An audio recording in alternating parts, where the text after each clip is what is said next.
Okay, we're on our last leg here. I'm going to sit down for this. I didn't tell you the rest of the business about non-retaliation because I didn't tell you about killing evil, but I'll show you that tomorrow. And that is not something I would put in this presentation. But tomorrow at the service, then without recording, etc., I'll show you some things. But yeah, you do fight evil actively.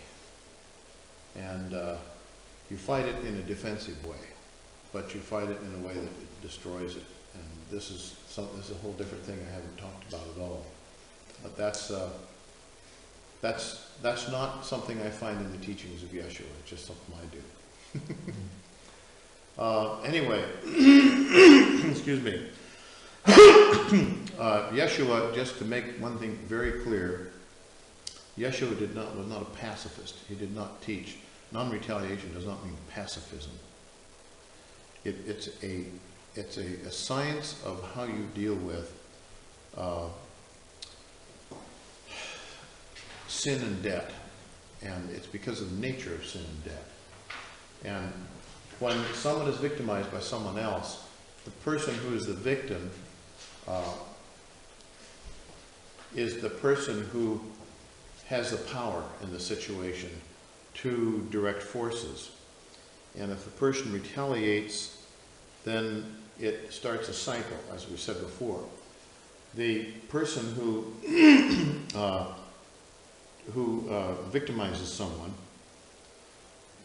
and the victim is either not able to retaliate or doesn't retaliate, the person who victimizes someone sets up consequences for himself that are very much dependent upon the person. And so it is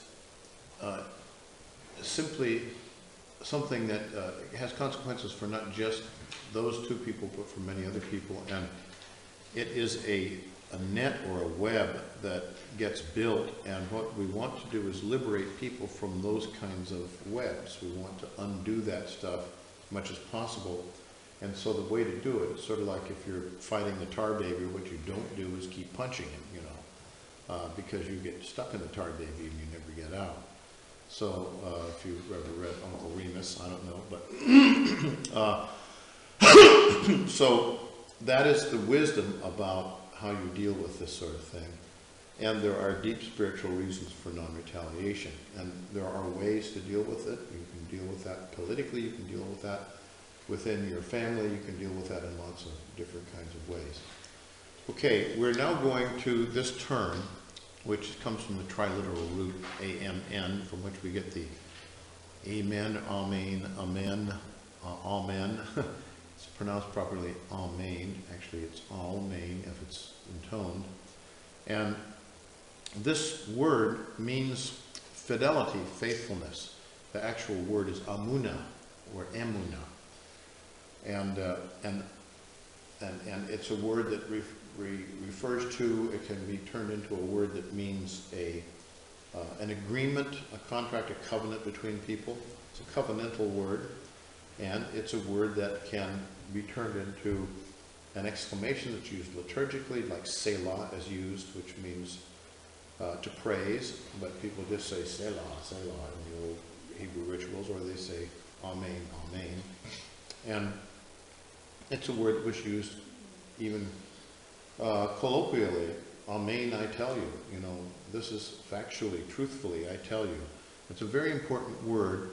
And it's unfortunately the word that was degenerated into the word belief, and that's not what it's about. So this is about keeping faithful to the way of God, which is the way of compassion and justice and so on. And it also has the sense of trusting in the goodness of God, trusting that God will deal with these things. And it has to do with persevering. So these three words really are the word stellium that deals with this concept in Hebrew, and it's very, very important in the teachings of Yeshua. It comes up all the time.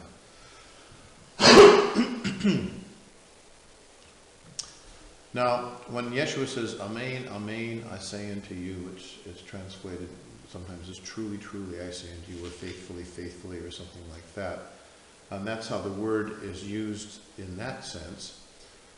I think the best way to understand what an emunah is, what faith is to understand the parable of the mustard seed, because the parable of the mustard seed is used to explain both what the growth of the Malkuth of God on earth is like, and it's also used to explain faith, because the growing mustard seed is said to have emunah, perseverance, faithfulness. So he says the Malkuth is like the growth of a mustard seed. Now, a mustard seed is very small. You've probably seen them. You've probably ground them up. The mustard seeds that we get from Palestine are I think the ones I've seen are black.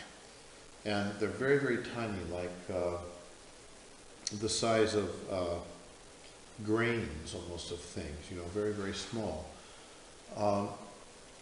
And yet it produces the greatest of all bushes. This is a mustard bush. Looks like a giant tree. That came from one seed? That came from one seed. Wow. And there were very few trees that grew where Yeshua lived. And in fact, to get wood for building, people had to go to other places to import wood. But these desert bushes that grew in rocks and things like that grew in abundance. And the largest of them were these trees, these mustard plants. So it's the smallest of all seeds, produces the greatest of all bushes, and the birds of the air can build their nests in it, and people can hide in it. It becomes a habitat for all kinds of things.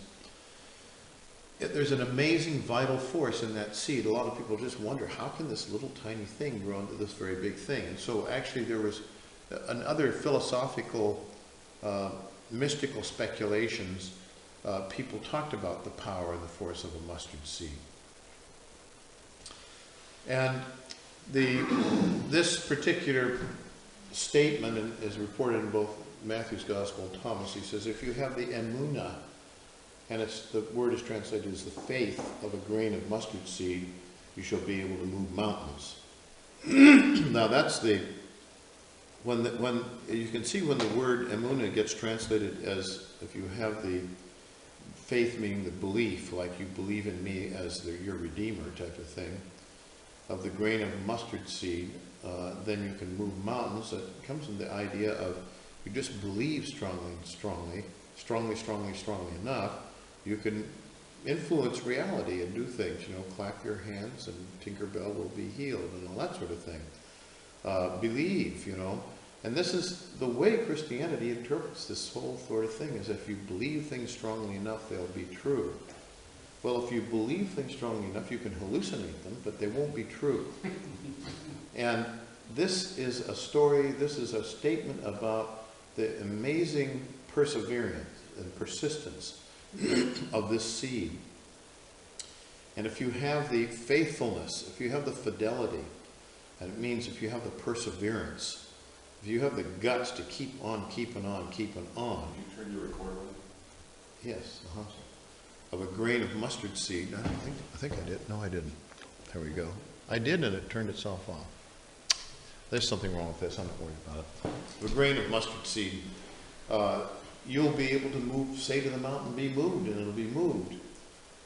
You should, and actually it wasn't, you'll be able to say to the mountain, move, and you'll be able to move mountains, was what the original saying was. And then later it became, you'll be able to be a magician and do things and all that sort of thing. But this is not true. Yeshua was not teaching faith healing. He was not teaching if you believe strongly enough it'll be true and all this sort of thing. In fact, he said, by taking thought, you cannot even change one hair on your head. And that is a very different kind of thing. The word emunah means perseverance, faithfulness, and he talks about perseverance in many different ways and many parables. And this is something that we need to get. Things don't happen by just making a little effort. They don't happen by just trying once. it's not belief, it's fidelity, faithfulness, and perseverance. And you'll find that people that have accomplished anything serious in life, they don't just try once or make 2 efforts, and then if it doesn't work, they give up. They're the people that have the guts and the perseverance to go, go, go. I mean, Thomas Edison said it was 99%. 999 or something like Yeah, that. Perspiration. Yeah, 99% perspiration, 1% inspiration. But he also said that he had to try things over. And when he came up with a filament for a light bulb that would actually work, he had to try so many different things. It was incredible. But he kept on trying until he found out, oh, maybe I need to make a vacuum in here. Are you defining fidelity as loyalty? It's fidelity is faithfulness to the way of God. Faithfulness, keeping faith with justice, with mercy, with truth, with well-doing. Keeping faith with sanctifying yourself in what you're doing and so on. That's faithfulness to the way of God, the name of God. Fidelity, that's what that means. Perseverance means you keep on trying, you keep on doing something, but it's persistence in well-doing that you do, not just persistence in picking your nose or something like that. You know, you'll find to get that booger out if you just keep working at it. That's not what's meant. It's meant persistence in well-doing. Because many times you'll do the right thing and you do it and it will get slapped and whacked around and everything like that. But you persist in doing the right thing and standing for the right things. Now, this shade of meaning that has to do with perseverance from this word is applied to the growth of a tiny mustard seed, which eventually produces this tree. And remember, the tree has Kabbalistic sense too, Kabbalistic meaning. In prayer, if you persevere, you eventually produce what you seek. And by the way, prayer in the ancient world was not done like this. It was done standing in the orant position, which we do liturgically. So you'll find this on the catacombs and the ancient tombs. This is from a catacomb painting, I believe, of a person who's praying. And this is the orant posture, the orant prayer posture that we use when we do liturgy. How did it get changed to the hands in front? Mm-hmm. How did it get changed? I don't know how it got changed, but I know when it got changed was in the medieval period, and it may have occurred when the whole culture moved to the Byzantine area or something like that. But this was the Jewish way of praying in this position, and it was a posture that was used also in Egypt and Middle East. It's a priestly position. When you're praying and you're standing, and you still find Jews that will do this if they're praying, they're saying prayers and they're rocking back and forth. But that's a different kind of thing, and it was done under very often people they would put on a prayer shawl and they would pray in that sort of way. But this method of praying was a priestly way of praying. And it basically says something, this posture says something about prayer. It's a prayer, it's a prayer that is a posture that shows that you are giving and receiving. And as opposed to a prayer of the hands together, which is a prayer of begging. This is a posture of begging. And it was a posture of begging in the ancient world. This is a posture of that implies there's more of your part involved in prayer than is just begging for something. You are actually part of the prayer being heard and the prayer being answered and the supplying of the answer to the prayer. Some people say you cannot find the answer. If you can ask the question, you can find the answer. If you can pray, if you can make the prayer. But Yeshua's form of prayer we will find is very interesting about prayer, because his prayer is made, and all of his teachings about prayer are prayer on behalf of other people, not on behalf of yourself. And we'll get to that. The parable of the importunate neighbor. It's a neighbor. A fellow is in a house and some people come in late at night on a journey and they need food and they need some things and he doesn't have anything. So he goes next door to his wealthy neighbor and calls out because everybody's gone to bed, and he calls out to him and says, "Neighbor, can you please give me such and such?" And the neighbor is already asleep and he doesn't want to get up, and so he calls out again. He keeps on calling and calling, and if he keeps on doing it, finally the other guy gets up and gives him what he wants, not because even necessarily of any compassion or for his need, but just because the guy's bugging him. Because of his persistence. Yeshua says in real life, if you were doing this, the reason you would get what you were asking for is because you persisted. And that he hooks up with his sayings about, we translate it as knock and it will be opened, ask and you shall receive, but that's not what it says. It says keep on knocking and it will be open, keep on asking and you will receive. Now that doesn't mean you're supposed to bug God, but it does mean that you don't necessarily get your prayer answered the first time around. It means prayer may be something you do for a long time. It may be something you have to ask for a lot. And so the parable of the importunate neighbor tells us some very interesting things. He doesn't cast it as a servant and a master. He casts it as a neighbor and a neighbor. So his concept of praying to God is a concept of asking a neighbor to share substance for the benefit of someone else. These other people have come. He's not going to the neighbor and yelling at him in the middle of the night, "Hey, I'm hungry, give me a banana." He's saying, "Hey, I've got people that have come in here and they're famished and they don't have any water. Can you please loan me some things so I can help them?" That's what the prayer is for. And as I say, it's not just seek and you will find, but keep on seeking, keep on asking, persevere in asking. That's what faith is. That's what fidelity is. Paul says faith is the, and hope, and he talks about these things as the substance of things that are not yet manifested. So you have to keep working to manifest these things. And that's the concept of prayer. It's something you keep on doing.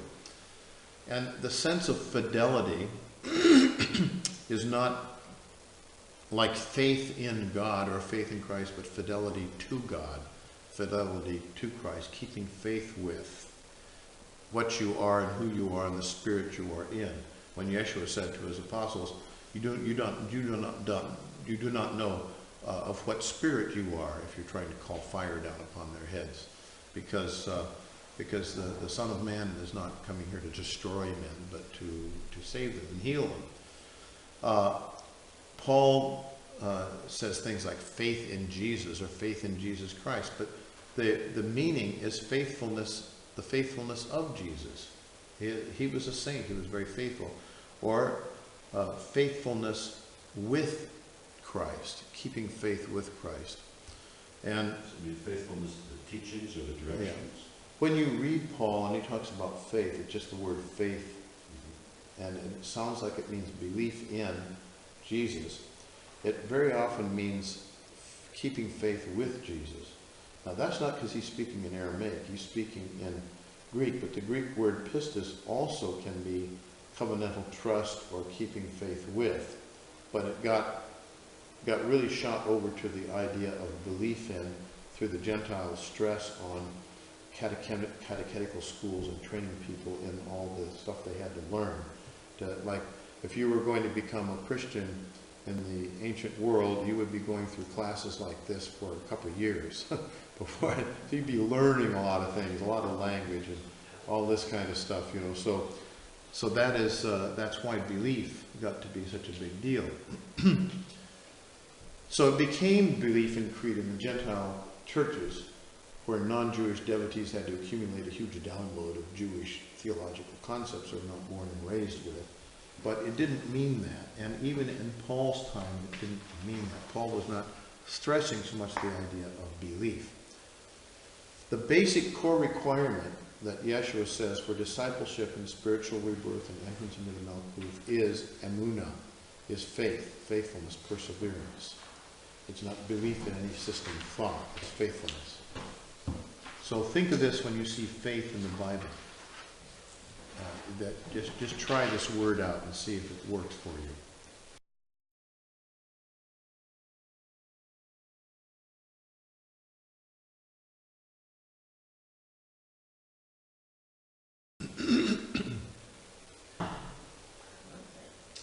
Now here's another thing that Yeshua talks about. Diaga, which means worry or fear or doubt. It means a state of being in worry or fear or doubt. It's also called double-mindedness, and it's called many other kinds of things. Anxiety. It's a spiritual moral ambivalence. It's a negative state. It's subject to however the winds, the spirits blow, is the way it's described biblically. It's known also Kabbalistically as a state of open gates that allow every spirit to enter and have its influence. It's a state of disintegration. And that's what's translated a lot as doubt in the New Testament.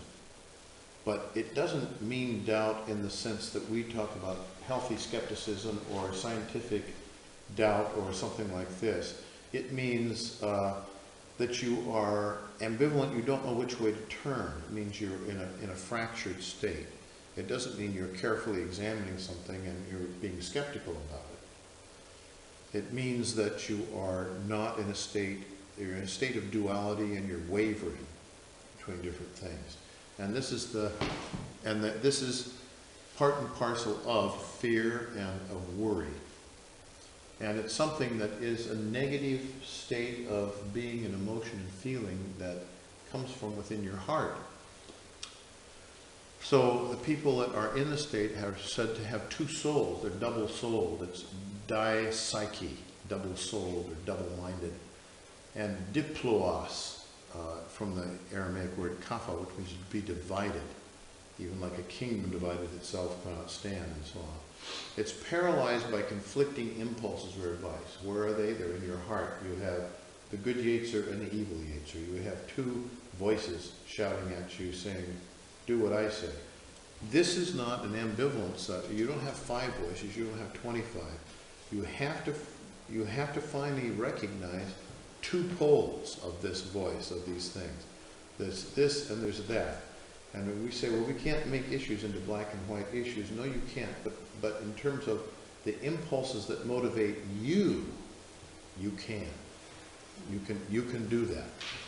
Now, it's like, you got the angel on one shoulder and the devil on the other shoulder, and it's telling you both things. That's the good Yetzer and the evil Yetzer screaming at you.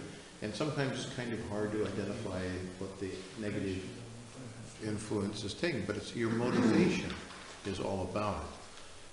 Why do you want to go visit so and so? Is it because you want to get another look at his wife? Or are you rationalizing it to say, well, I need to go there in order to borrow something or something like that? See what I say? You have to analyze your motives and what's really motivating you, and that's how you separate the 2 impulses until you can finally find out what the good impulse is. People that constantly return to their bad habits and return to following their negative impulses are characterized by Yeshua as a dog returning to its own vomit. So once you figure out what you're doing that you don't like, and then you just can't stay away from it, you have to go back to it again, you're in a condition of diploos. The word is Mishnah, to be changed for the worst by repeating something. It's not the same as the Mishnah, it's a different word. But it's an addiction to your weaknesses and vices. And you just can't stop doing it. Now, I'm not talking about a physical addiction. If you're addicted to a drug that physically addicts your body, that's an even much more complex issue. You're addicted to nicotine or something like that.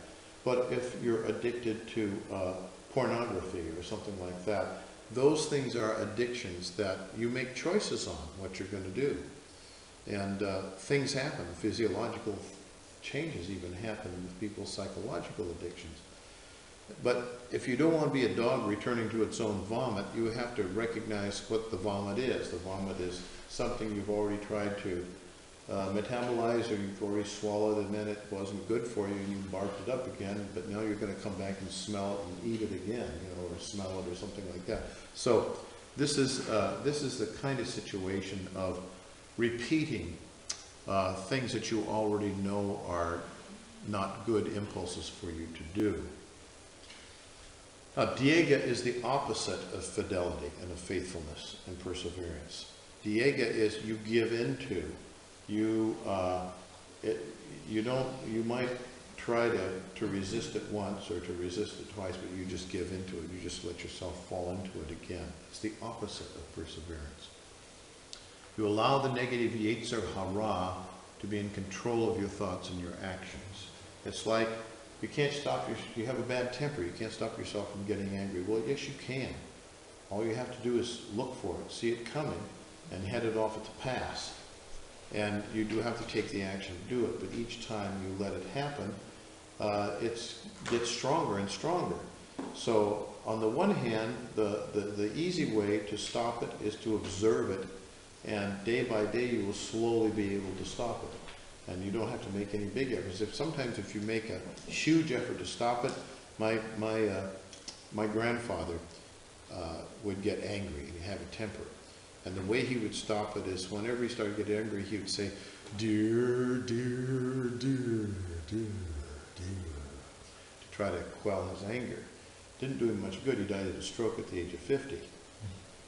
What would have probably been better for him, aside from the fact to stop smoking all those cigars, would have been if he was able to look at it and not be so hard on himself about it, and not try to, to control himself with such a harsh kind of thing and to repress so hard and all this sort of thing, because that probably drove up his blood pressure and did a lot of things. It's better to blow off steam sometimes and then to look at what happened and figure out how you can change those things. And if any of you have had a problem with temper, I have. I went through a process of going to an Episcopal church when I was 20 years old. And that was one of my problems. I would write down in a little book all the things that I didn't like that I did that week. And I'd go to the priest and I'd confess them. And he'd give me a few Hail Marys and forgive me. And I'd go back and then I'd write more things in my book. And after about 6 months, I wasn't doing that stuff anymore. And I didn't have to put myself in a straitjacket. I just, by looking at it, by observing it, I was able to become aware of it. And it just kind of took care of itself. It sort of integrated itself. And that's why I like Krishnamurti's method of just becoming observant of your failings and your flaws and so on. And allowing yourself to regret them. Because looking back on them and regretting them is a more powerful way of stopping them than trying to just plain heavy hand yourself when you try to get that way. Anyway, by allowing this to happen, the more you allow it to happen, the more strength it gets, more power it gets over you. Now Yeshua says, why are you anxious? And that comes from the root diaga, for the future, O you of little fidelity. Consider the lilies of the field and so on, how they neither spin nor toil, and yet God adorns them. And how much more will he adorn you, O ye of little fidelity, and all that sort of thing. He's telling people you need to trust in God, and you need to trust in the ultimate fairness of life and the ultimate goodness of life. And that is something that's very hard for people to do. They can't trust that things are going to be okay without their being totally micromanaging every little thing that goes. And when you get so anxious you have to micromanage every little thing, you drive yourself into a state of anxiety. And he tells people you need to avoid this because this is a negative state. It's an ambivalent state, a negative state that is bad for your spirit. Our soul is constantly assaulted by negative spirits, so to speak, and conscious or subliminal negative suggestions like bees swarming around our heads. How do you reintegrate and cope when you're dealing with that situation? And it's kind of hard to know what bee to swat. You can't swat all the bees. Yeshua says the truth will set you free. emeth. He says, "Get thee behind me, Satan." In other words, what this means is you have to look square in the eyeball at the things that are bugging you. You can't just duck and feel there are bees going around your head, etc. Bad impulses are like bugs swarming around your head, and you can swat at them and you won't do much good, but you don't have to let them in. You don't have to let them into your mind and keep thinking about them. Let's say you have an idea that wants to come into your head. It's swarming around. You have an idea that of some sort of thing, like you're afraid of something. Assuming you've already done what you need to do to deal with it, but you still keep coming up and being afraid of an interview you have coming up or something like that. Number one, you have to look squarely at it and analyze it and understand what it is, instead of just walking around in an ambivalent state with this nagging kind of impulse around you all the time. You have a choice of whether you're going to take it into your mind and think about it, or just be constantly bugged by the threat of it. So you take it into your mind, you look at it square in the eyeball, you analyze it, figure out what you have to do about it, and then you put it out of your mind. You do not allow it to come back into your mind, because you've dealt with it. And this is the problem with worry. Worry is something that is an unsolved problem. It's an unresolved situation. So you have to resolve it, how you're going to deal with it, and then you have to lock the door and say, okay, enough, goodbye, leave me alone. It's like something outside of yourself that's knocking, trying to get in. So you make all these negative impulses conscious, and you meet all the concerns with practical, realistic analysis for the best solutions and outcomes, and then you have to let them go. And that means let them go means lock them out. You refuse to let yourself think about these things once you've come up with what you have to do. It's important to face life with hope and with courage and perseverance and optimism, because depression and getting depressed and getting a negative attitude about things is a very, very undermining kind of thing. And this is what diega is, worry, doubt, and fear, is a state of consciousness where you become pessimistic about life and about yourself and about what you can do and all this sort of thing.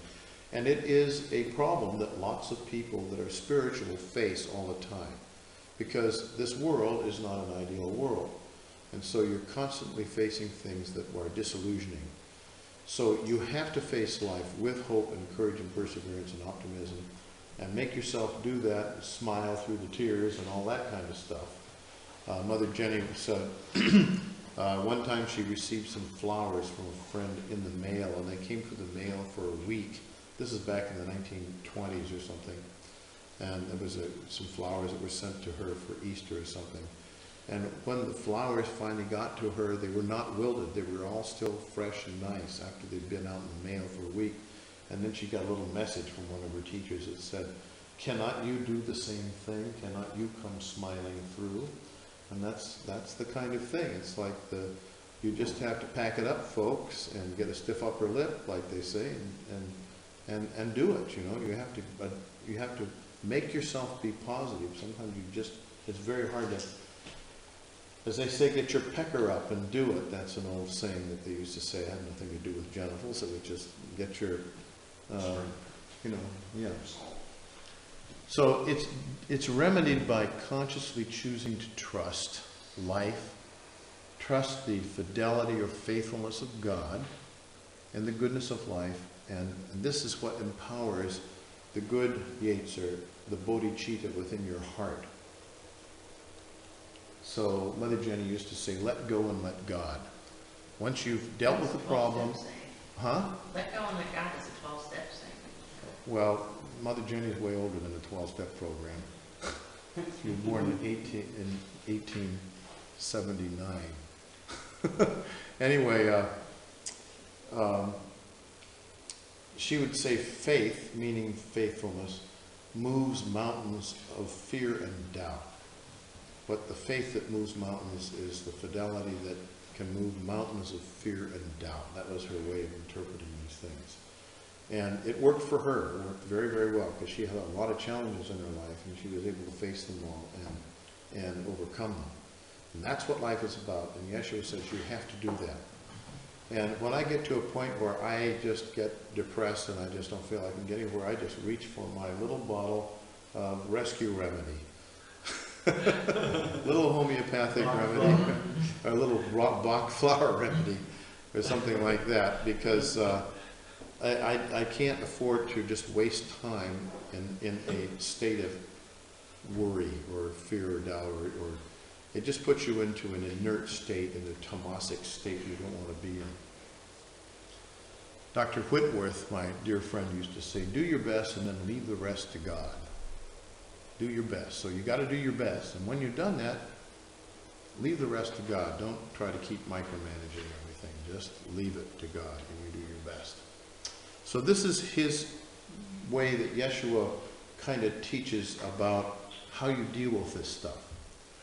And no matter how bad life gets and how horrible it gets, you have invisibly around you all kinds of assistance and help and compassion, and that is true. We say in our liturgy, how does it go in the liturgy? We say, we are ever surrounded by wise, kind help and wise guidance, etc. Yeah, you have to recognize that's really true. And someday you will actually see it, like Yeshua on the mountain of transfiguration. You will see that you have these beings around you. You just can't hear them. You have to open yourself. And when you go into a state of depression and disillusion, you close yourself off to that kind of help, which can open your heart. You have to open your heart to that. And none of us is perfect at doing it, and sometimes another person can help us do that. Mother Jenny used to say, people don't need sympathy, they need compassion. So when you provide a compassionate heart to someone, it doesn't mean you are sympathetic in that their downer brings you down to their level and makes you feel bad. Rather, you lift them up. Your compassion is something that you care enough to go spend some time with them and hear what they have to say, and try to lift them up in certain kinds of ways. And that is what the best way is to deal with people and help them. And you have that around you even if there are no people around you. So this is the teaching that this is bad. It's bad for you to be in this state. So why are you negative about the future? And very often the state is about the future. It's about worry about what will happen in the future. People have done all kinds of stuff. People have moved from California and sold their property at a loss because they think some prophet said that California is going to fall into the ocean and all this kind of stuff. Forget that kind of stuff. You have to use much more intelligent ways of looking at the future and planning for the future.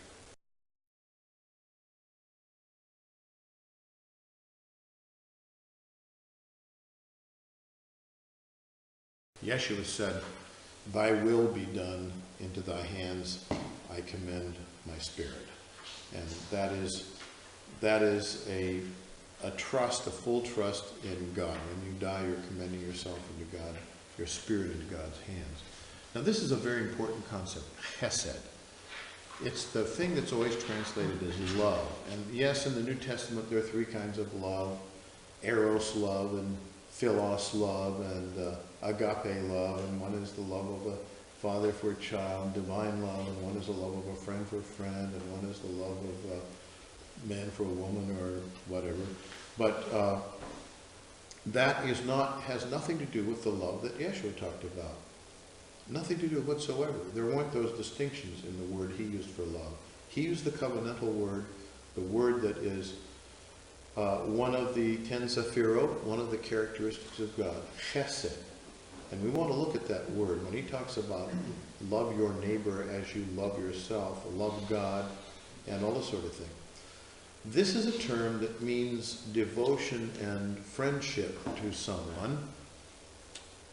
When Mar Yeshua was asked what the heaviest mitzvot are, and that was, again, relates to the authority to bind and loose, he says, you shall love, the root is chesed, Yahweh your God, with all your heart, all your mind, and all your soul. And the second commandment is like unto it, you shall love your neighbor as yourself. And those are, taken from the 10 Commandments. There are 2 commandments. And he says this is the summary. Hillel says, don't do unto others what you would not have others do unto you. Yeshua says, do unto others. But this is one of the summaries he has of the essence of what the law is. And it's about chesed. That's how he summarizes the essence of divine requirement, the covenantal requirement between God and man. Love God, love your neighbor. By loving your neighbor, you're loving God. Both are from the mouth of God. Both are commands about chesed, which is covenantal love. So they're heavy, heavy commandments. Hesed is like emeth, which is truth. It's something that's done, not spoken. In the New Testament, the idiom is do the truth, not speak the truth, but do the truth. Do truth every man to his neighbor, and so on. And hesed is an action that you do. It's not a feeling you have bubbling in your heart, a warm, fuzzy feeling. It's the way you act and the way you treat people is with chesed. Now, doing love means acting with fairness and mercy and compassion and understanding and wisdom, all the virtues of Hashem, of the way of God. Acting with that with people. Acting like that. It's reciprocal. God loves us first, just as a parent loves a child. God so loved the world, etc. John says God loved us first, and Paul says that, and so on. Our righteous response is to love God by hallowing his name, his way. By the way, the word Eucharist means to return grace or thanksgiving. The Eucharistic word, Eucharisto is the word in Greek, but it's in Aramaic, it's halal. And halal means not just to say thanks, hey, thanks God, or hey, thanks for the food, or, rub-a-dub-dub, thanks for the grub. It means to return the grace that God has given us. God has given us life. We're in a very protected environment. This earth is protected. How many planets are there that we could ever find in the universe that have any kind of protection like we have? Well, so far, astronomers haven't found any, and we've isolated 120 extrasolar planets already, but none of them are like this. None of them have a moon like we have that does what it's done. We're living in a very, very special playpen. We're very protected, but as you say, if you turn us all loose in the playpen, we still go at each other's throats. So that's our problem. We have to deal with that. But our righteous response to God, for God's love, for giving us life, giving us, protecting us, all this sort of thing, is to return that grace. The story I like to tell, and I always tell it at Thanksgiving, is that the story of the young man who wants to start a business. And the older businessman knows the young man, and he gives him a great big grub stake to start his business. Gives him a big supply of capital. And the young man starts his business. He's very, very successful. And one day he has a lot of money, and he goes back to the older man and says, I'd like to repay you, and repay you with interest. I thank you so much for the money. And the old man says, I don't want you to give me the money. I want you to find somebody else who's in the same situation and give them a grub stake. Let them go. That's how you'll repay me. And that's what returning grace to God means. What you do to others and giving grace to others is how you return grace. That's how you return thanks to God. That's what thanksgiving is. The Pharaoh, the Egyptian Pharaoh, the great ceremony they did on the Nile originally was, in Egyptian, the returning of grace unto God. It was a thanksgiving. It was a Eucharist. And the Eucharist means that you spread the goodies. And the way you give back to God is by giving to people, by service to humanity, so to speak. And I don't mean that in a servile way. So our righteous response to God is by hallowing his name, which is to carry out the way of God, the way of mercy, the way of justice, and all this sort of thing. And so that is what the concept of Eucharist is.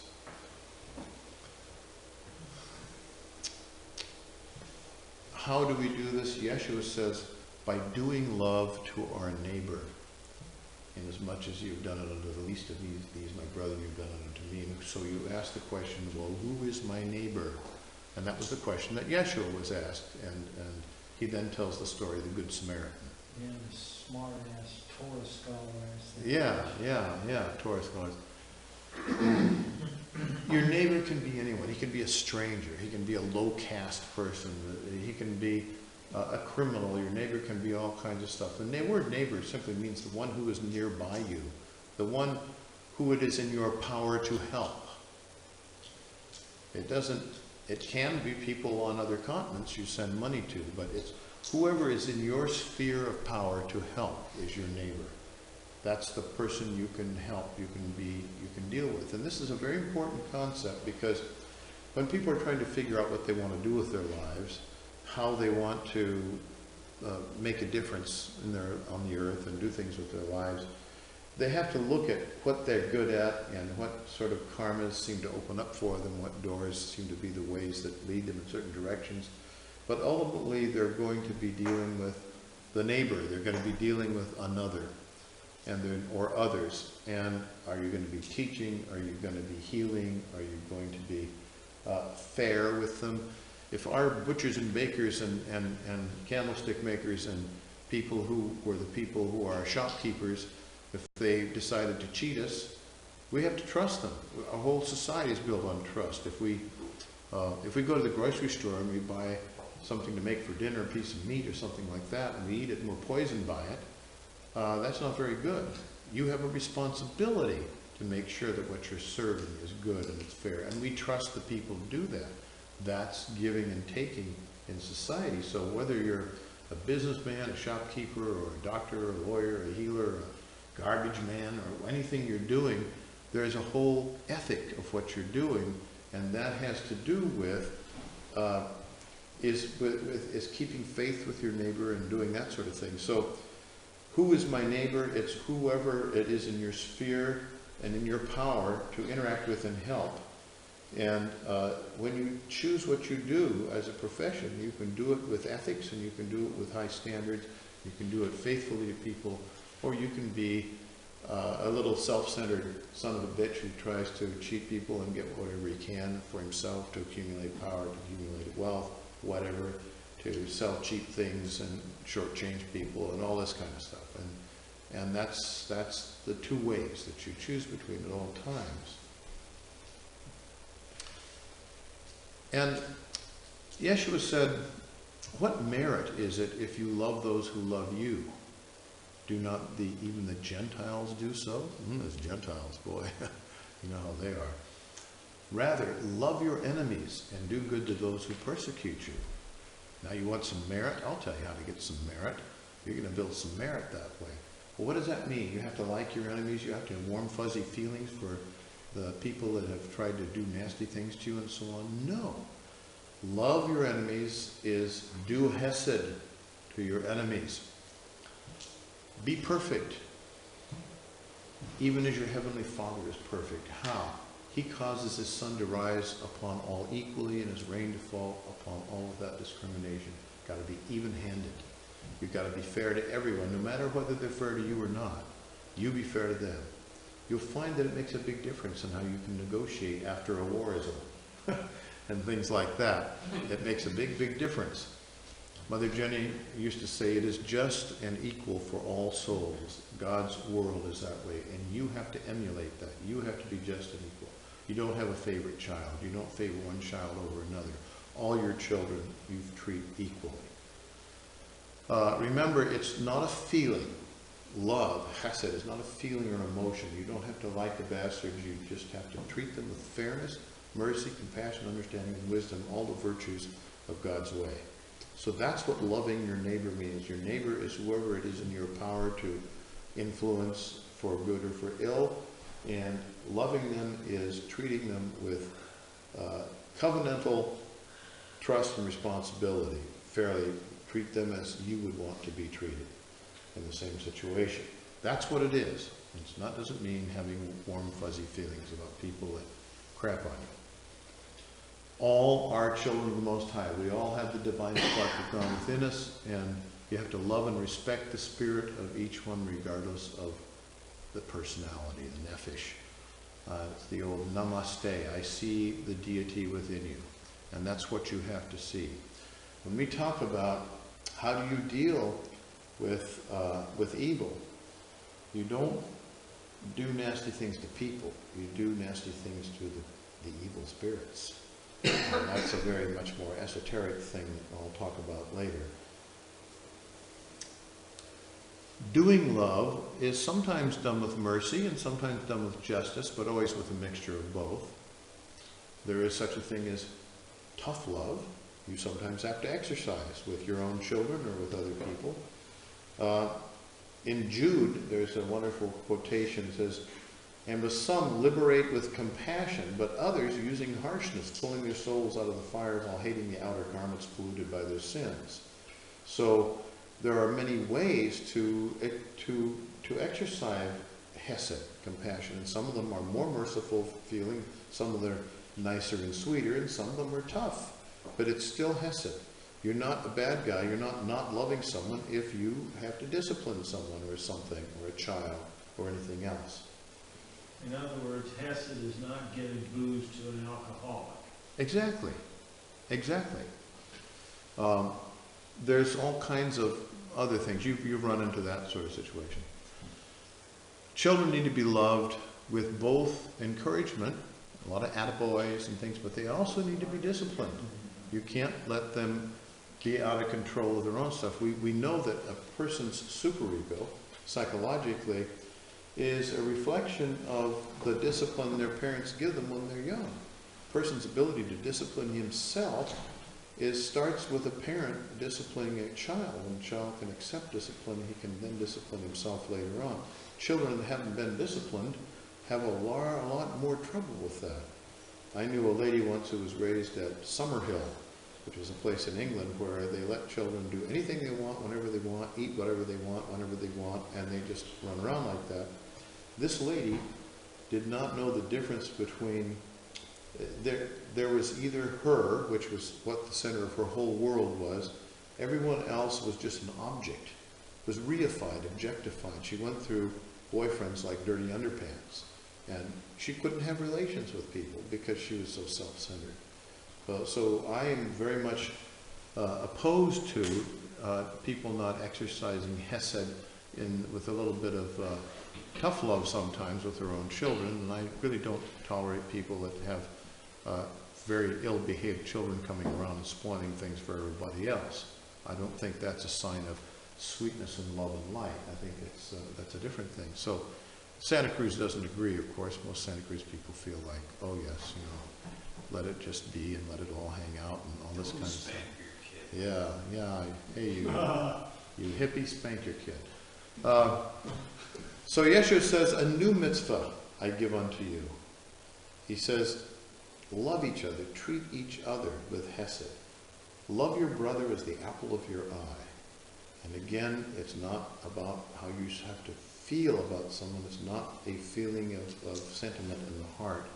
It is a way of acting, a way of being with people. Now, love within your own family and community very often is more difficult than doing love to strangers or even enemies, because they're closer to you. They can hurt you more. The closer somebody is to you, the more they can tear your heart out, and the more they can make it tough on you, and tear your guts out. And that's harder and harder to deal with. So dealing with this in your own family. So Yeshua is saying, amongst the community, amongst the brothers, here's a new commandment I'm giving to you. Love each other. Do this way to each other. Because, it was Cain that killed Abel, his brother. And some of the worst crimes are crimes you see committed by people who know other people. They do the things to other people. That's because people are close, and then emotions and feelings, you get deeper into someone. So it's very important to exercise this also with those that you are close to. So, and that's why Yeshua said, if your brother strikes you on the right cheek, turn to him your left. He didn't say, if the invading hordes from Pakistan do this. He said, if your brother. And a lot of those a lot of those commandments that seem so hard to do about loving your enemy are phrased in this way, if your brother does this. And so these are mitzvot about love each other, and love your brother and this sort of thing. So I'm allowed to shoot the terrorist that comes after us, protect the family? No, you're allowed to defend yourself from attack. Of course, it's not that you're allowed, you're an idiot if you don't. But you are not allowed to tear your mother pieces. Does that make sense? No matter what she does.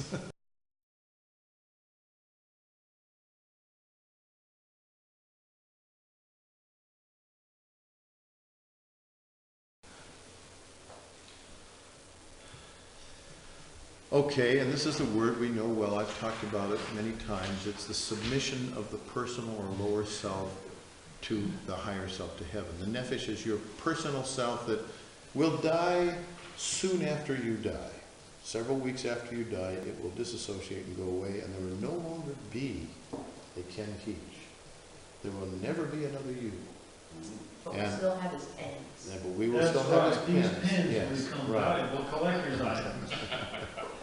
All your foibles and all your wonderful qualities will go away in terms of your personality, and you will become who and what you truly are. And that doesn't mean as an emanation of Godhead, as a spark of God, that you melt into a formless mass where everybody is exactly the same. As a matter of fact, some of the teachings we have, some of the Rosicrucian teachings are the greatest masters, the most advanced people are much more individualistic than we as human personalities are. We are all a bunch of sheep. Those people are real individuals, but they are parts of God, just like each angel has a different name and a different function. So the real Ken Keach, I don't know what you might be, but namaste. So Yeshua says, submit, nacham, and keep faithful to the basor, to the gospel. That's allow your lev, your heart mind, in your heart, to be guided by the Yetzer Hatov, the good impulse and prophetic truth. Allow that to happen. That's what submitting to heaven means. Allow yourself to listen. Listen for the good impulses that guide you, and they will come through self-examination and contemplation and attuning yourself to heaven. So the lower personal nature really can't guide itself at all. It has to attune and submit to higher guidance. Otherwise, it's just like a lost little idiot running around without a head. Yeshua said, woe to the soul that depends upon the body. The physical body depends upon the soul. And so you have to understand that you are not your soul. You are an extension, you're an emanation of your soul. And you have to look to your soul to guide you, and how the soul guides you, instead of you telling the soul what to do. Well, I'm going to go eat 5 more Tootsie Pops because my stomach's telling me that's what I want. You know, this is what you have to do. You have to listen to the higher nature within you about things that you do.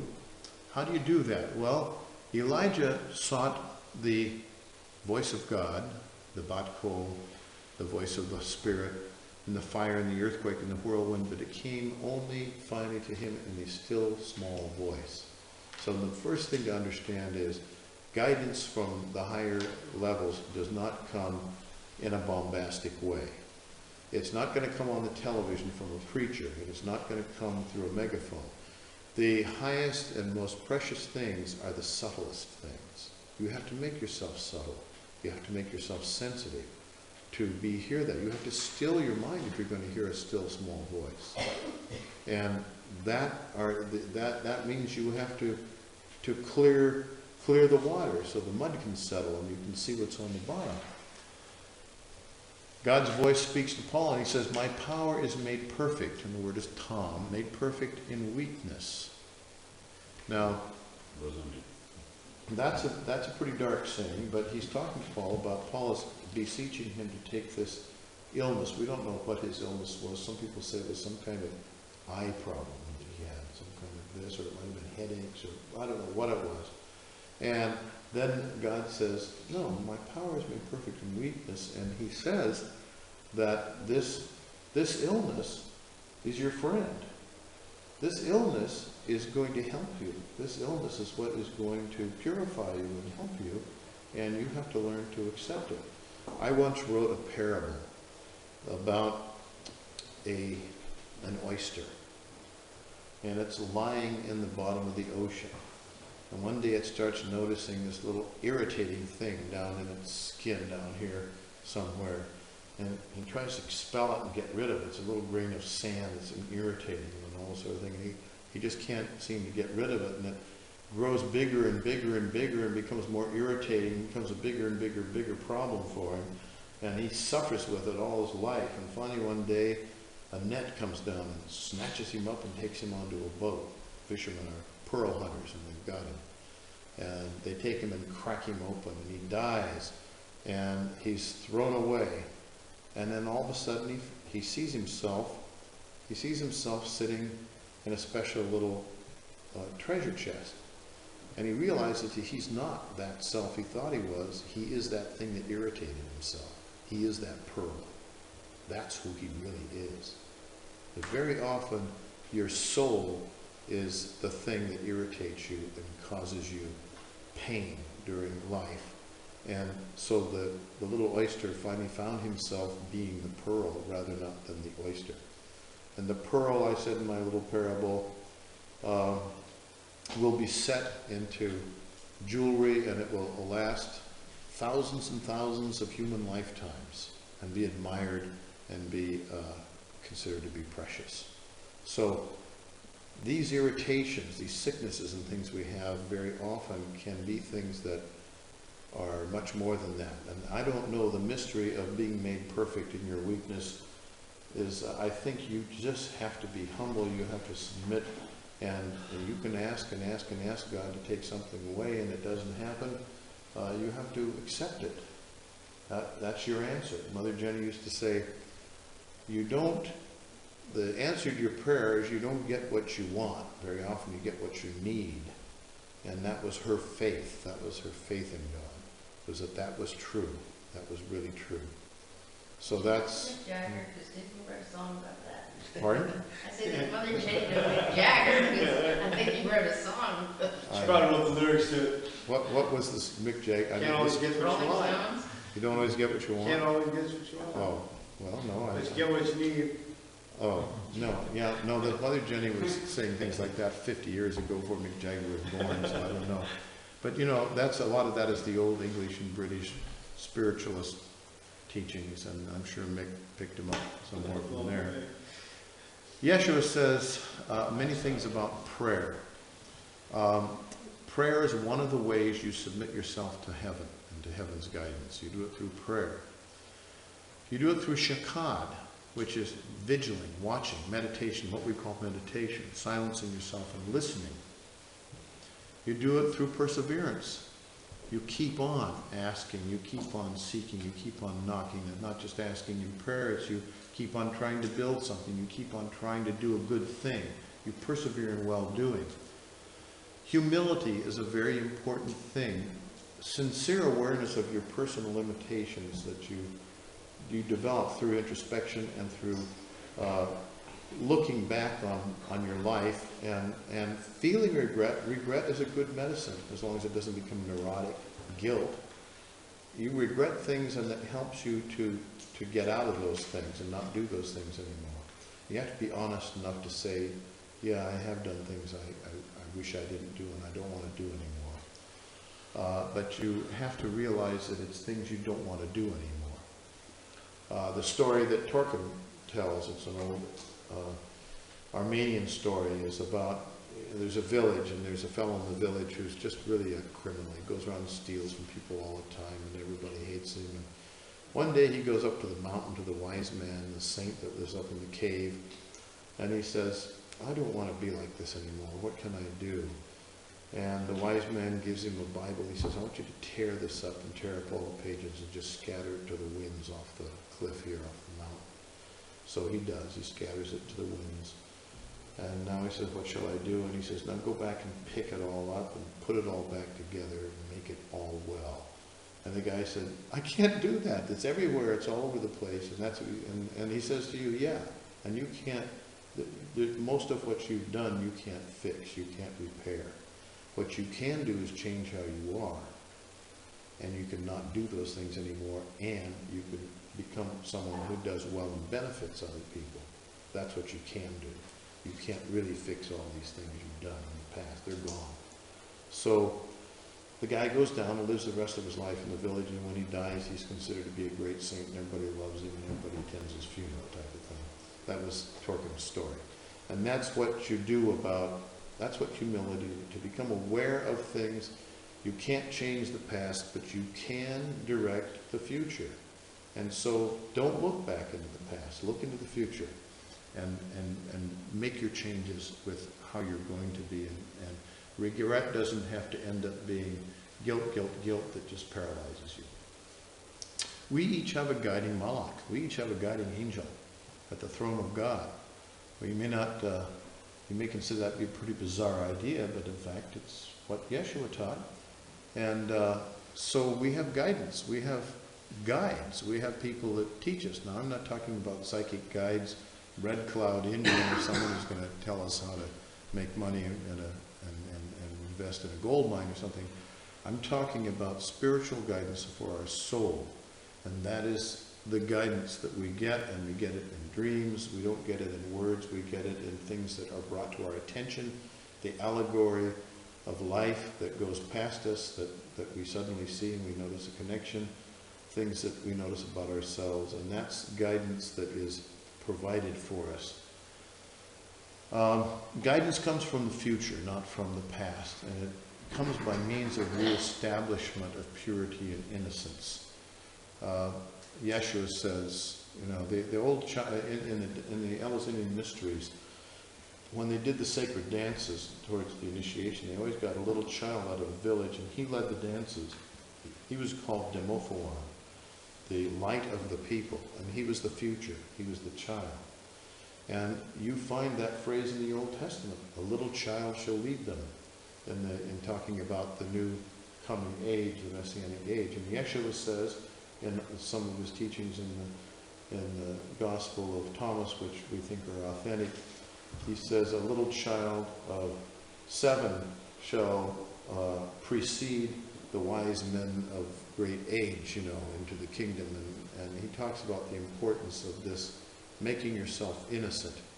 That's why on the little heart math thing, we have this wonderful little child with his heart blessing the earth. That's how innocent you have to be. You have to make yourself innocent. And innocent means make yourself guileless. Make yourself simple.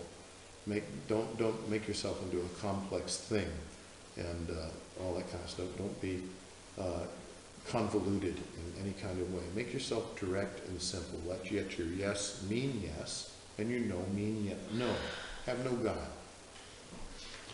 So Paul says, now we see dimly as in a looking glass, and then we shall see face to face. I have to tell you that ancient mirrors were really crappy. You couldn't see very well, and then when you looked at it, you saw your face in a sort of shadowy way. Women had a hard time doing cosmetics. It was like looking in water or something like that. And so when he talked about looking at a glass darkly, he was talking about the technological problems with making mirrors back in those days. And so he compared that to the way we'll one day see when all these veils are taken away from us after attaining the Chema. That assumes that we will be able to do that, and that is our goal, to attain a crown. And even in death, we are guided by the Malachim. The angel of death is a compassionate being. The angel of death is not this mean old guy with a side that comes along. When you die, you are guided and you are helped, and if you know how to open your eyes and see it, you will see that you have guidance and help. The angel of death in Kabbalistic lore is a very compassionate being who assists you through your transition. So this is the universe we have to trust, the universe of God. We have to trust that we are in God's hands, and even though God seems to be totally absent, God is not absent. He's everywhere at all times. The kingdom is spread out upon the earth, and men do not see it.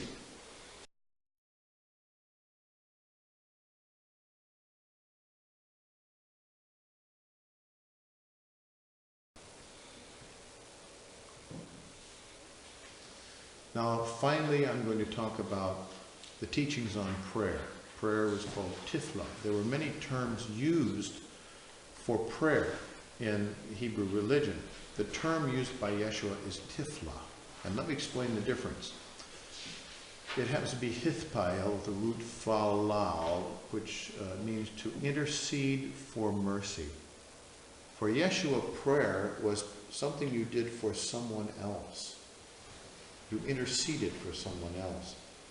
It's the Greek New Testament proseukomai, which means basically the same thing, to ask for mercy for someone.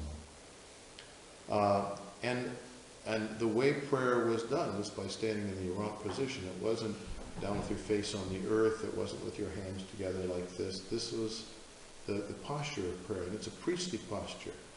The posture of the priest when he intercedes for Israel and for the sins of Israel and so on. This is it. We find it in many, many positions. Now, when Yeshua teaches about prayer, he is talking about prayers of intercession on behalf of others. Not, dear God, I want a horsey for Christmas. Yeah. It's not teaching about prayer for self-centered issues, needs, or desires. As a matter of fact, you have to trust that God will meet your needs. God knows your needs. You don't have to ask him. You don't have to say, hey, I'm starving to death here. Hey, I'm running out of money in my bank account here. You don't have to do that. There are many other Hebrew Aramaic words for prayer, such as kashak, which means to offer praise, and in the PL it means to do magic and enchantment. It's a shamanic kind of prayer. The word for prayer, the ancient word for prayer in Greek, means to have a tantrum and cry and scream. And if you really want to do a heavy-duty prayer, you beat the statue of the god and you demand things, and it's a whole different, that's a shamanic kind of prayer. That's to force the gods to do things. That's not the kind of prayer that we're talking about. There's atar and katar, which means to supplicate with incense, priestly. It means to offer prayer in a ritualistic way, with the idea that by offering this prayer, then you will receive a compensation for the prayer. And this is how it's done. And that was a priestly idea of prayer. It's not selah, which we get the word selah you see in the Old Testament, to pray with songs of praise, as in the Temple of Solomon, to sit here and read eritologies of God. Oh, great ruler of heaven and earth, oh, great this, oh, great, maybe blowing smoke up God's butt, if God has a butt, I don't know. But that's not the kind of prayer we're talking about. We're not talking about flattering God and all this kind of stuff. Many speaking, Yeshua says, for their much speaking, the Gentiles think they will be heard. And the Gentiles were famous for long, flowery prayers that were written down, and etc. Jews do the same thing. Huh? Jews do the same thing. Yeah, all people do it. It's all part of all religious tradition. Well, when you say Gentile, how are you defining Gentiles? Well, Jesus said, do not pray as the Gentiles do, this way, that. So he wasn't criticizing Jewish forms of prayer. He was just saying that everybody knows that when the Gentiles have their temples of Isis, they stand out in front and very loudly recite for half an hour all kinds of prayers, and that's how it was done in the ancient world. I'm talking about growing up in the conservative temple I grew up in. We were never encouraged to invent our own prayers. We're always, here's the Siddur, and say the prayers that are in here, and we were never encouraged to pray on our own on behalf of others or anything like that. Okay, well, see, it just prepared you so that you finally figured out maybe that wasn't a good way to pray. No, it was useless to me. It's useless. I get very embarrassed when people stand up and, oh God, let's do this, and stand up in public, and let's have a big prayer before we do this, and all this kind of stuff. Hey, idiot. God, let us win the Super Bowl. Yeah, my prayer is just, let the Super Bowl begin, yeah. Yeshua on how not to pray. This is very important. Don't pray publicly. Don't pray aloud. Don't pray with flowery, poetic, and memorized phrases. That's not the kind of prayer that he encouraged. Here is how you pray. You pray, and the Greek word is encrypto, in secret. Go into your secret place and pray in secret. Prayer is private. It's silent, it's spontaneous, and it's intimate, and it's sincere. It's from the heart. And sometimes it's nothing more than a tear. Paul says, the Spirit intercedes for us with sighs, deep sighs. You don't even have words sometimes. Your attitude, you have to have a soft heart, not a hard heart, a hard-ass heart. You have to have a broken spirit. That means that you're not proud. You're not feeling that you're a great master and God is going to do what you tell him to do and all this sort of thing. You come to God, you seek God with humility and a deep awareness that your personal self and your mind and your strength must always be used, but eventually it falls short. God wants us to grow up. He wants us to do for ourselves. He wants us to do everything we can, even esoteric things. But ultimately, we can't do it all. We can't. We're impotent. We're private. But God doesn't want us just to be helpless little babies all the time and never grow up. No, we're to come into sovereignty one day. We have to do as much as we can for ourselves. My father's a medical doctor. He was a great, great man, not a religious man. And he said to me once, sometimes he said, I know a guy that prays to get a parking space. You know, he said, that's not what prayer should be for. And one time he said, you know, I wish these people would just say their prayers to themselves instead of forcing it on us all the time. He was a doctor. He was a wonderful man. He still is alive, but he's not mostly there anymore. And prayer is for us and we, not I and me. You pray as part of the body of the Christ, of the new humanity. Our Father, Mother, who art in heaven, grant us this day. This is how prayer is done. It's not, my God in heaven, grant me these things. Give me this. Yeshua says, whatsoever you ask in prayer, you will receive. But it means on behalf of the body, of all, of people. So prayer is on behalf, as the Buddhists would say, of all sentient beings, for the benefit of all sentient beings. Prayer is for the benefit of certain sentient beings. It's for the benefit of other people. For your own benefit, you don't need to pray, because God will take care of you. Just trust it. You know, you don't have to say, God, I'm running out of money, you know, and all this kind of stuff.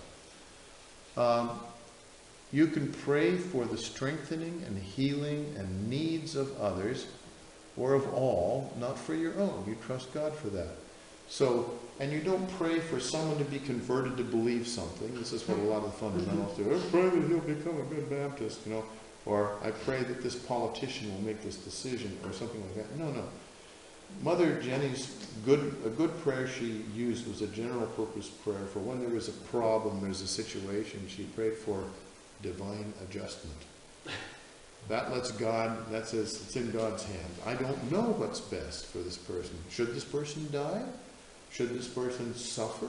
Maybe this person should suffer. Maybe it's better for him that he does. Buddhists know that.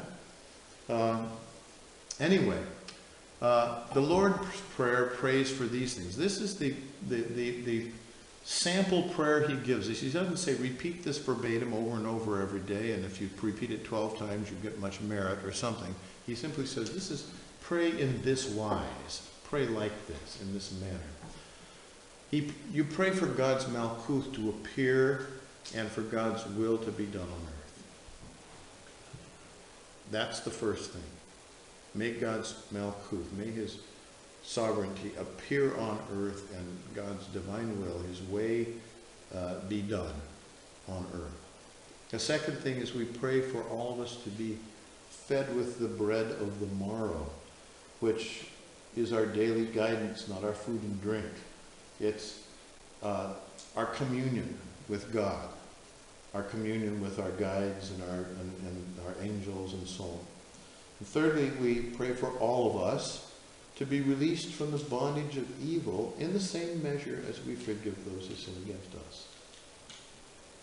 it's an implicit promise to practice shalom, to practice non-retaliation. And so we pray to receive the benefits of that. We pray to become liberated and freed from these things. And we are confirming and really promising to practice that ourselves. We're making that our practice in life. And finally, we pray for all of us to be delivered or liberated from all evil. So that's what it's about. That's what the prayer asks for.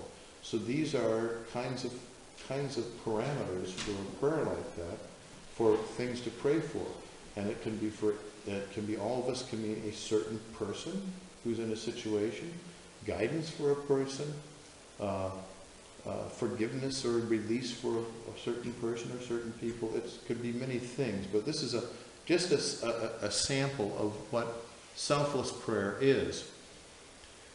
So he says, pray in this manner, and he doesn't mean you mindlessly recite these words over and over again, but you use it as a template for what acceptable prayer to God is, and prayer that's acceptable to heaven, so to speak. And he gives examples of unacceptable types of prayer, like the Pharisee and the publican who go up. The publican is a well-known sinner. The Pharisee is a righteous man. He's actually a tzaddik. He's a good man. But he says, I thank you, God, that I'm not like this man over here. Thanks for making me righteous. Thanks for making me rich. Thanks for making me all this kind of stuff. And God goes, oh, you know. And the publican just comes up and says, and God, forgive me because I'm a sinner. You know. And God likes that. Remember that.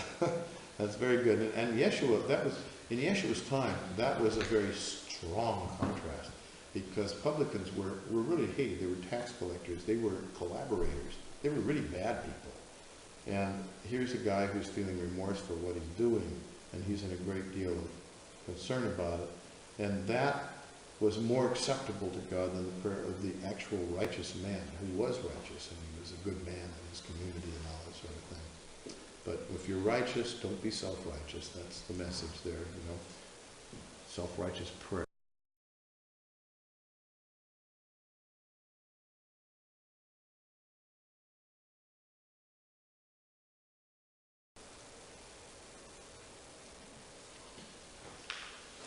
Okay, some final words.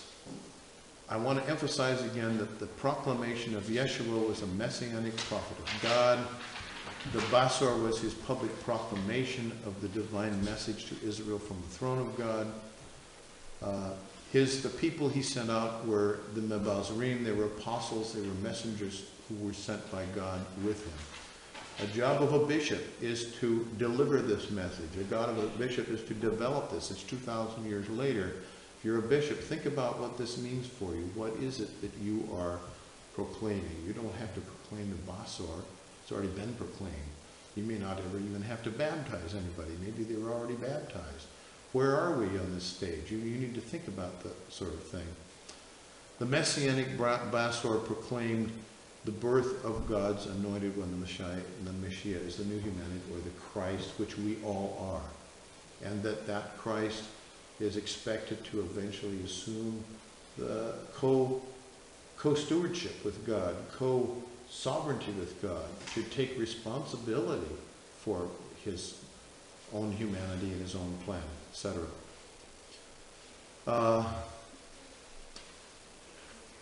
This is the kind of work that the Christ does. It's cosmic work. It proclaimed the manifestation in power of God's will and way and sovereign presence with mankind, a very corrupt mankind that is now starting to work itself into a much higher spiritual state. It was also a proclamation of the spiritual rebirth of each soul to become part of this. And it's a proclamation of the purification of humanity and the sanctifying of the earth, and the fact that it's not an easy path. It is a straight gate and a narrow path, and there are birth pangs to go through. And so it's initiatic. And it's a mystic celebration. There's also reward. There's bliss to be had here, folks. There is communion to be had, but not It doesn't last all life long. It's moments of things. And the implications are that Yeshua had ascended to the chariot throne of God and received revelations. And there's plenty of other Merkaba mystics, and there's a lot of indication that he was a mystic of that sort as well. And it implies that the coming new humanity, or the new humanity, the Baranash, is God's anointed Messiah. That means that probably by now all humanity is a part of that body in some way. And so that's a very important thing to understand, is that we are all part of a whole wonderful project that God has got no longer on the drawing board. He's got it up and running, but we've got off our training wheels. We're probably in our adolescence, and there's a lot to do. And the firstborn of this is Yeshua himself. We should highly revere Yeshua. We should go to him for inspiration and for teaching, but we shouldn't worship him as a separate kind of Greek god and that kind of way. We should rather recognize him as our elder brother. We should recognize him as part of this body that we are all in, and he should be respected and revered, and we should recognize there are many other great teachers among humanity that have done the same thing.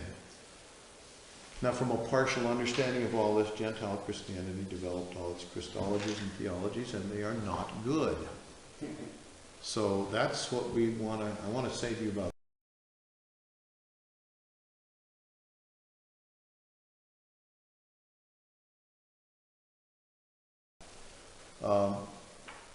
Second coming and rapture and all this kind of stuff. Yeshua taught about the gradual, ongoing process of what we might call the first coming of the Malkuth and the new Adam. He had no teaching about a second coming. In Johannine tradition, we were taught about the Parakletos, the Paraclete. It's an aspect of the feminine spirit of God, the Ruach HaKodesh, that he would send to assist us through our long spiritual trials and agonies. And Pauline tradition promoted the idea of a second coming of Jesus in victory, the warrior Messiah ben Joseph. That was Paul's gospel, not Yeshua's gospel. And why he said this, why he put out this teaching in one of his epistles, he says, is to comfort you, because some of you are falling asleep, you are dying, and that the kingdom is not fully manifest on earth here with you, and all sort of thing. So he says that he comforted people whose relatives and friends had died before the Malkuth had come in power, and they were still seeing the earth covered with injustice and so on. So this resulted in a very different idea. Even in the Nicene Creed, and I believe in the second coming, and Christ will come again in glory and the quick and the dead, and to quicken the dead, and all this kind of stuff. This is all part of Christian doctrine now, but it wasn't part of the original teachings. It came from Paul. And I love Paul. I don't fault Paul. But that's where it came from. The early Christians identified Jesus as the Messianic suffering servant, and therefore he's the Messiah ben Joseph. Another Messiah is yet to come. It'll be the same guy, Jesus, but he'll now be the Messiah ben David. So when the New Testament Gospels are written, the genealogy that gets put down for Jesus is from David.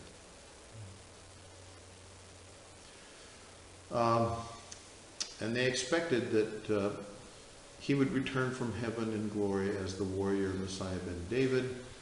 And this became the basis of the rapture idea. Yeshua tells some parables about two will be standing in the field and one will be taken, and two will be here and one will be taken. And he's talking about a very different kind of thing than this rapture idea. It got morphed into a rapture idea. And so what I simply want to say is that Yeshua taught the eventual and mysterious coming of the Son of Man and the new humanity only after the birth and the birth pangs and the secret growth of the Malkuth.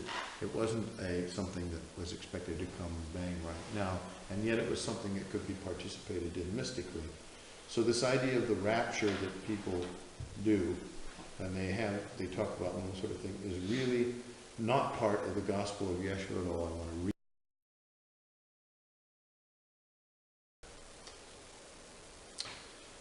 So he proclaimed that God is creating a new heaven and new earth to be under the sovereignty and stewardship of new humanity.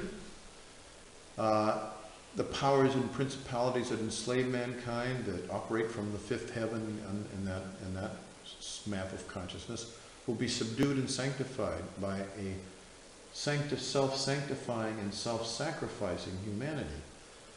A new earth, the Amaha'aretz, the people of the land, will be empowered to inherit the earth. Ordinary people will begin to determine their own fate and control their own destiny, not be at the whim of these great conquerors and warriors and so on. It sounds a little bit like the vision of America and democracy that has never been fully realized. He taught that people had to sanctify themselves through discipleship in order to mature spiritually and become worthy heirs and co-workers with heaven. And humanity as a whole is sanctified one soul at a time through that person's fidelity to God's way, to God's name. Sanctification proceeds from the inside out by the motivation of the heart and introspection and sincere effort to transform character rather than by ritual and empty prayer. And this is done while you're in flesh, while you're incarnate and in community, not all by yourself as a hermit up on the hills. And by loving God and loving your neighbor as yourself in truth and in deed and in your actions. And neighbor means anyone you have the power to influence and help, especially if they're in trouble. And love means to respect and benefit and help. And you don't have to like them, you just have to treat them right. And Yeshua exemplified the new humanity by demonstrating seemingly supernatural miracles and things concerning which he said, you will do these things and even greater things. And powerful spiritual teachings and spiritual communions and practices and the conquest of death as we understand it. And he called us to join him seated at the right hand of God's power in a divine kind of Hyros Gamos, the marriage of the Lamb, in this sovereignty, in this Malkuth. And he appointed apostles, messengers, to proclaim the coming of this Malkuth and to teach the way of God and to prepare the hearts of humanity to prepare spiritual rebirth and to develop themselves in this way. And that is the job of the bishops. And all this is the actual gospel that Yeshua taught. And that's why I did a short version of this to my bishops when they were all made bishops, and why I re-emphasized.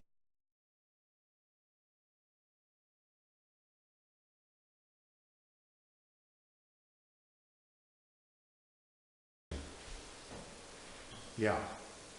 I don't think, when you say that, the boss source already been preached and released and all of that, I don't think you can really say that accurately in light of all the bullshit that you have been refuting for the last 2 days.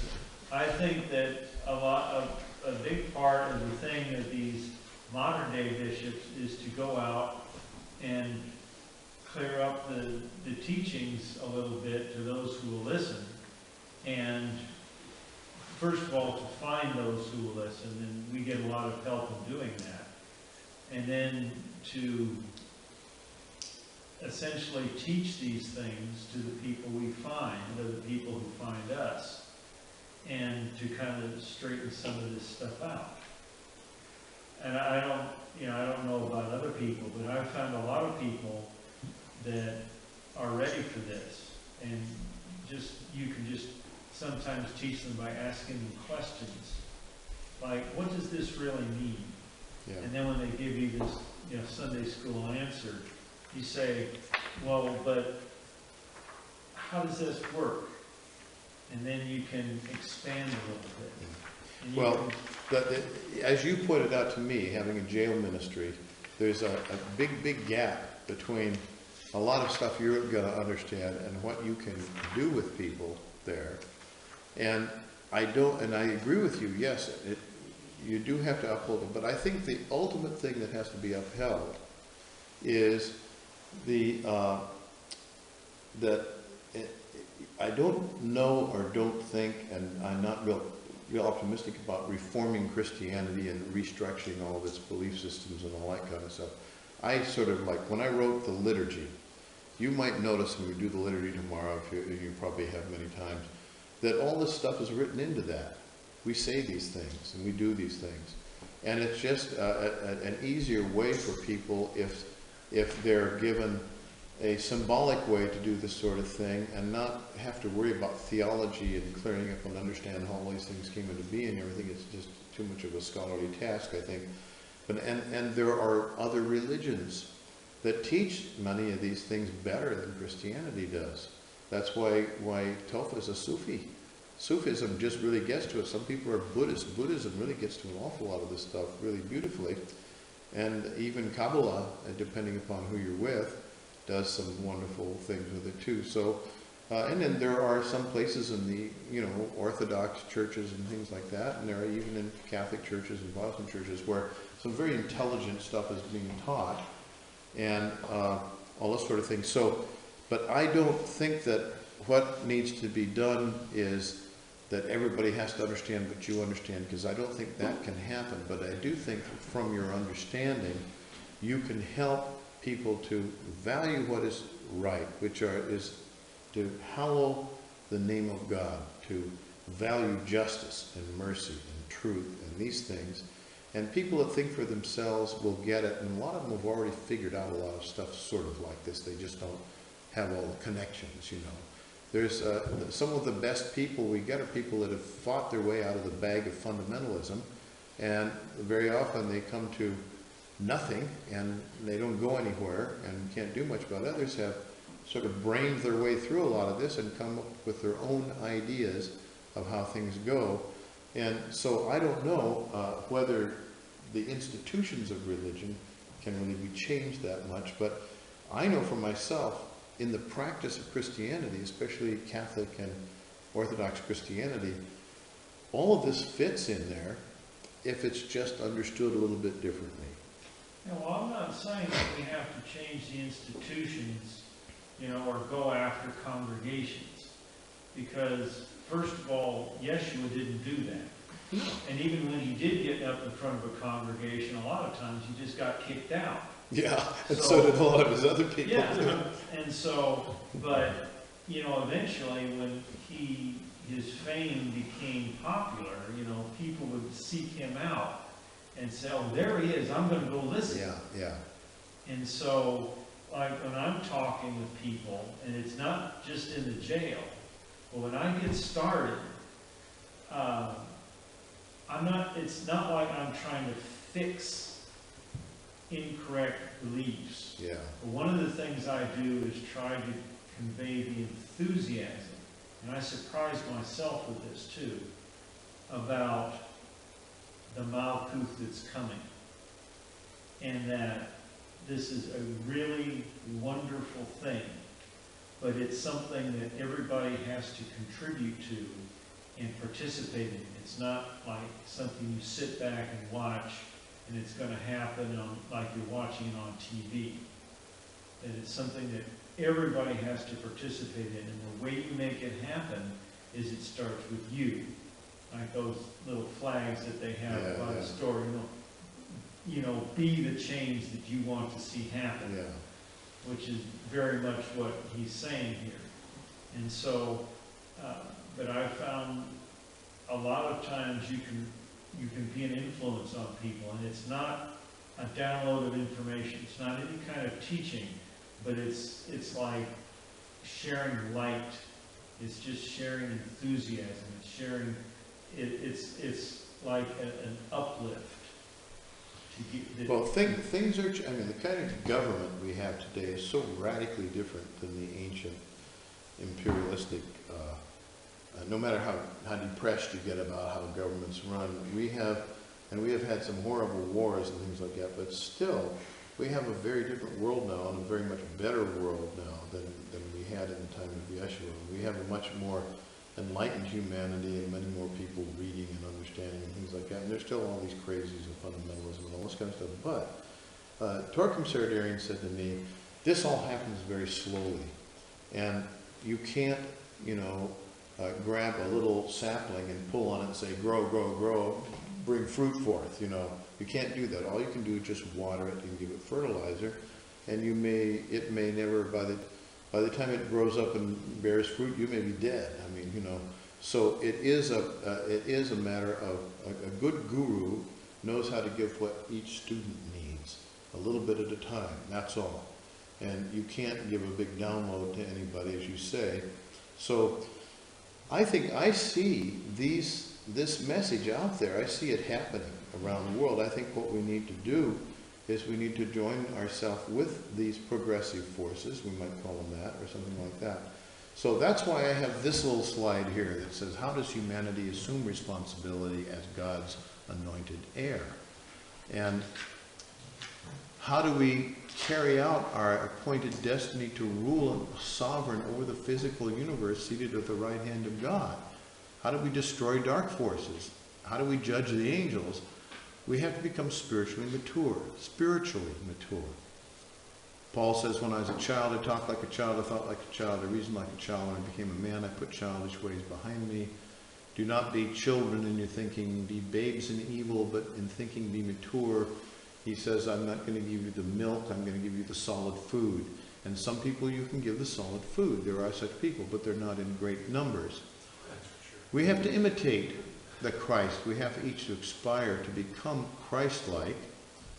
And you have to do this by making yourself pure in your hearts. And we need to develop spiritual self-reliance. All of the absence of God parables that Yeshua has stress the responsibility to keep faith with God's ways, justice, even though you can't see God out there and you can't see him operating, while he seems to be somewhere else. He's actually here, you just can't see him. So we need to always take initiative to keep ourselves tuned up and contemplate, and to keep ourselves in tune with heaven. And we need to take responsibility for ourselves and our nation, our society, and our environment. And that's what so many people are doing now. And they're not doing it in the name of religion. They're doing it in the name of what's right. And that's what it really is all about. You don't need a religion. You don't need a banner to go under. We have to stop begging God to do everything for us and start doing things for God. And this is why I like Barbara Marx Hubbard. She's a great lady. She has a way of interpreting things, because she was struggling from the time she was young. And she was a lady with a lot of resources, a very wealthy family, the Mattel toy company and so on. Here we have this incredible power, this atomic stuff, nuclear stuff, all this technology. We're getting way more power than we can handle. How can we learn how to handle this power responsibly and rightly for the benefit of the planet and humanity? That's the kind of questions she asks. And people like the Dalai Lama are being heard. They say things that are far more powerful spiritually than any pope or anyone else says, and people hear it. And we need to evoke our own spiritual powers and resources to do this sort of thing. This is one of the things I teach that are sort of esoteric things. I'm going to show you something tomorrow. Yeshua says, even greater things than you see me doing, you will do. You have to trust that that's true. And we have to take responsibility for how we use science and technology, and we're not doing it. We're using it, we're misusing it. And sure, her whole business of Barbara Marx Hubbard's business is she's setting up these centers all over the country, and she has money behind her to show videos and do things and get people involved, and she's networking with other organizations. She's been doing this for a long time.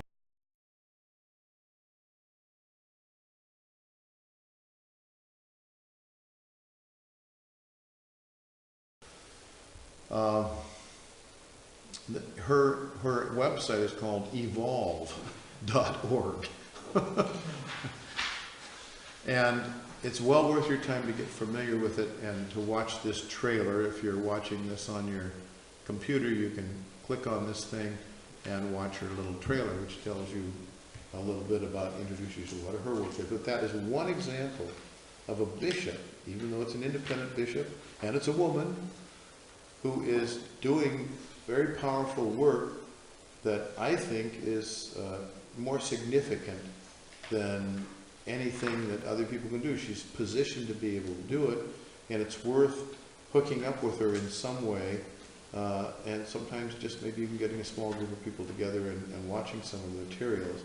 But she bases this all on her ways of interpreting the book of Revelations and other kinds of things that are totally in sync with everything I've been talking about. And so that's just one example of what somebody who's in a position to do something in a mass media sort of way can do about this. But the churches aren't doing it. They're not going to do it.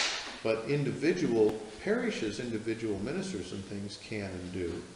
So what I'm just saying is let's remember what we understand, and also realize that this has gone out. It's no longer the property of Christianity. It's no longer the property of the church. It's out there in the world, and it's being done by many very secular people who are operating under the will of God. They're operating to do what's right on the planet. And when religion finally ends up being this way, when a new humanity really emerges, we won't even have religion. I don't think we'll have religions. I don't think we're going to be doing gods and religions and things like that. We will be a very different thing. Sri Aurobindo said, religion is going to become obsolete. Spirituality will evolve, but religions and religious institutions will become obsolete. And I'm part of that movement of, hey, to heck with professional clergy, let's do it in our own homes, and this kind of stuff. So everything that we do, even though we don't see a lot of results from it, Yeshua kept saying to his very small number of people, here's a grain of mustard seed. If you just keep being faithful to God's way, it's going to grow into a great tree. Well, it grew into a great bush that had a lot of things, and it had a lot of very good things. The history of Christianity in the church has a lot of wonderful and good things about it. It's not all just, crusades and inquisitions. It's wonderful things the church has done throughout history, but that period is coming to an end, I believe. And things are going to be universal. We're not going to be talking about one religion versus another religion. This is a good religion, this is a bad religion. You're going to find these elements in all religions. And it's a world spirituality that will emerge, and it will emerge through world service and through things that people do and in science and in art and things like this. And it's not going to be colored by popes and things like that. I think even the Dalai Lama's whole thing is going to be breaking down. It's what he's predicted. He says he'll be the last Dalai Lama. When do you think this will happen? Huh? When do you? I think it's happening in this century. I think many things are happening.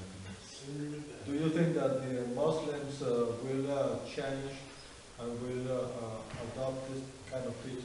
Well, there are tremendously positive teachings in Islam and teachers in Islam, and it's not a demon religion. It's got just as much good stuff in it as Catholicism or anything else has, but it's being changed by its own people and its own women and its own customs and all the nasty habits that it keeps taking into the future with it, like the subjugation of women and all these other things. These are being torn up from the inside out. Islam is going to be changed from the inside out, not by us, And it's the same with Catholicism. It's being changed from the inside out. And with all the conflicts that go on with all this stuff, it rolls over and things change and things develop. That's the way I feel it will happen.